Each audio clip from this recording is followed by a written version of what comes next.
बिस्मिल्लाहिर्रहमानिर्रहीम। अस्सलाम वालेकुम। नवीद चौधरी स्वीडन से। दोस्तों, स्वीडन से आपके लिए दो बुरी खबरें हैं और दो अच्छी खबरें हैं। तो हम शुरू करते हैं पहले बुरी खबरों से। सबसे पहली बात यह है कि स्वीडन ने कानून पास कर दिया है जो कि 1 जुलाई से इंप्लीमेंट होगा कि आपके बच्चों को इवन के जो 18 साल से छोटे हैं, ये बात ध्यान में रखिएगा, क्योंकि बहुत सारे लोगों को अब ये है कि यहाँ पे जो बच्चे 18 साल से छोटे हैं उनको जेल की तो सजा हो नहीं सकती। उन समेत यानी कि मेरे ख्याल से 16 साल की उम्र से लेके सिर्फ एक फिक्रा कहने पर 2 साल तक की आपको जेल हो सकती है। वो जनाब एक फिक्रा है जो कि आम जो बड़ी उम्र के लोग हैं या जो बड़े सालों से भी यहाँ रह रहे हैं उन्हें भी नहीं पता।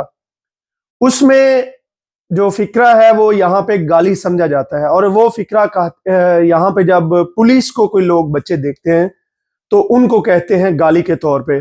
उसमें मैं आपको उसका तर्जुमा करके बता देता हूं ताकि आपको पता रहे। ये स्कूलों में अभी सारे बच्चों को बताया गया है। मैं इसलिए आपको बता रहा हूं कि सारे वालिदैन को पता हो कि वो अपने बच्चों को सही ये नसीहत कर दें, क्योंकि कई दफा ये होता है कि स्कूल के बच्चे जो होते हैं या उनके जो यार दोस्त होते हैं वो उन्हें डेयर करते हैं कि ये पुलिस की गाड़ी जा रही है, जोर से इस तरीके से कहो। तो कोई भी बंदा उसका 2 दफा आलू आलू और उसके बाद सुअर, ये स्वीडिश में उसको कहते हैं, ठीक है। यानी कि स्वीडिश में आलू को पतौतीस कहते हैं और सुअर को जो है वो ग्रीस कहते हैं।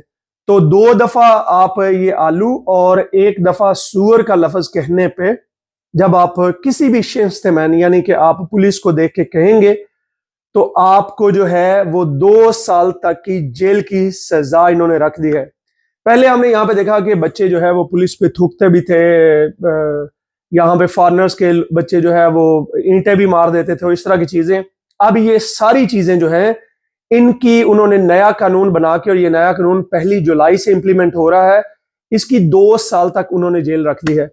तो आप तमाम जो वालिदैन हैं अपने बच्चों से, जो आपके बच्चे टीनेजर हैं, जो छोटे हैं, स्कूल जाते हैं, उन्हें ये चीज बड़े प्यार से मोहब्बत से आपने ये चीज समझा देनी है कि बेटा अगर आपको कोई ऐसा लफ्ज कोई कहे के कहने को तो बिल्कुल आप ना कहें। तो ये एक्चुअली बहुत ही खतरनाक बात है। दूसरी बात यह है कि जो सोशल सर्विस है वहां पे उनको इजाजत दे दी गई है। 1 जुलाई से ये भी कानून जो है वो आ रहा है कि अब वो आपके बच्चे, अगर कोई बंदा उन्हें कॉल करता है या आपके बच्चे की शिकायत होती है, तो पहले तो कानून ये था कि उन्होंने पहले एक उतरेदनी करनी है बच्चे लेने से पहले, तो उसके बाद।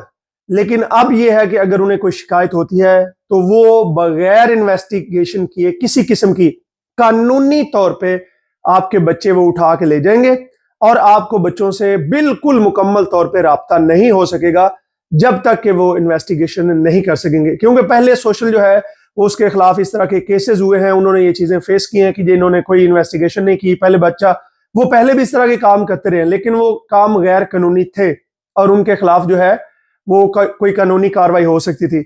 अब जो है इस चीज को मुकम्मल तौर पे कानूनी शक्ल दे दी गई है कि अगर आप जो है आपकी कोई बंदा शिकायत करता है स्वीडन में, तो आपका बच्चा सोशल सर्विस जो है वो उठा के ले जाएगी, और आपके बच्चों से आपको बिल्कुल उस वक्त तक जो कोई राब्ता मुमकिन नहीं हो सकेगा जब तक वो इन्वेस्टिगेशन। तो खुदा ना खास्ता अगर किसी की कोई झूठी शिकायत भी कर देता है तो अब स्वीडन में आपके बच्चों को यह खतरा है कि सोशल सर्विस आपके बच्चे लेके जा सकती है।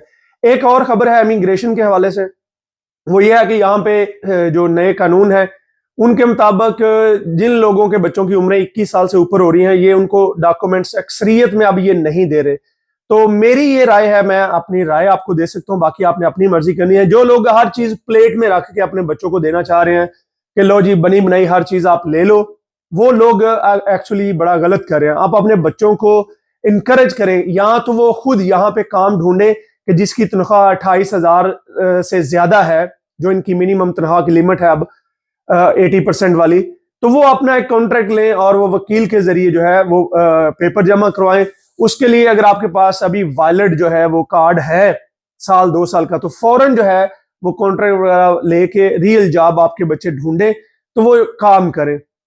अगर नहीं है आपके पास ये चांस, तो आप अपने बच्चों को यहाँ से स्पेन भेजें, इटली भेजें, वहां पे उनके जाके, स्पेन में तो अभी 1 साल बाद वो कागज दे रहे हैं, वहां पे घर लें भाई, कहते हैं जी हमें तो कोई जानता नहीं है, हमें वहां पे हर एक चीज, अगर आप जब वालदैन इटली, स्पेन या यूनान आए थे तो उन्होंने खुद भी कितने कितने साल स्ट्रगल करके कागजात लिए थे। पहले तो स्ट्रगल बहुत हार्ड थी, अब तो आप उनको सपोर्ट करने वाले हैं।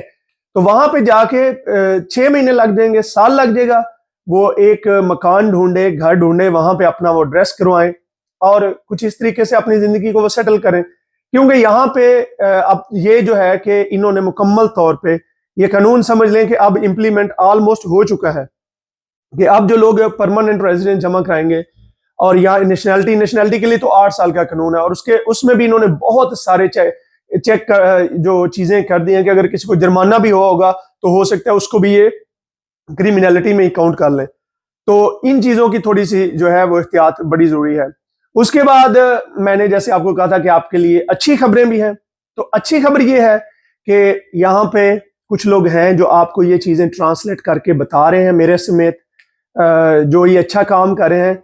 तो सिर्फ ये ना कीजिएगा, मैंने देखा है बहुत सारे लोग कहते हैं यार ये जब भी बोलते हैं कोई बुरी खबर ही देते हैं। भाई हमारा काम है कि जो कानून पास हो रहे हैं, इमेजिन करें कि अगर आपको ये पता नहीं है, आपके बच्चे को ये चीज मालूम नहीं है, और आपके बच्चे को कोई उसका दोस्त कहता है कि ये कह दे, और आपका बच्चा जो है उसको 2 साल तक की जेल की सजा। आपको पता है कि 2 साल अगर किसी को यहाँ पे जेल की सजा हो जाएगी तो उसका यहाँ पे पासपोर्ट मिलना तो वो भूल ही जाए आप, ठीक है, और पासपोर्ट या उसके परमानेंट रेजिडेंस, ये सारी चीजें तो ऑलमोस्ट आप भूल जाएं। तो मैं इस वजह से आपको कह रहा हूं कि अपने बच्चों का ख्याल रखें, अपनी फैमिलीज का ख्याल रखें। और ये बड़ी अच्छी आपके लिए खुशखबरी होती है कि जब मैं या मेरे जैसे जितने भी और दोस्त इन चीज़ों को कर रहे हैं, जब हम स्वीडन के कानून को या इनकी खबरों को हम पढ़ के स्वीडिश में, तो आपको अपनी ज़ुबान में आसान तर्जमे बता देते हैं। बाकी यहाँ पे काम के बहुत सारे मसाइल हैं, लोगों को जॉब्स के मसाइल हैं, तो कोशिश किया करें कि एक दूसरे के लिए जो है वो आसानी पैदा करें। जहाँ पे कहीं पे अगर कोई काम की जगह बने तो कोशिश करें कि सबसे पहले अपने किसी पाकिस्तानी भाई या बहन को जो है वो इन्फॉर्म करें। औरतों के बहुत बड़े काम के मसाइल हैं यहाँ पे, तो जो औरतें काम कर रही हैं सफाई का, होटलों में या इधर उधर, वो कोशिश करें कि साथ में दूसरी अपनी कोई जानने वाली औरतें हैं उन्हें एडजस्ट करें, काम पे लगवाएं, ताकि सबके घरों में आसानी पैदा हो। मुझे अपनी दुआ में याद रखिए। बहुत शुक्रिया। खुदा हाफिज।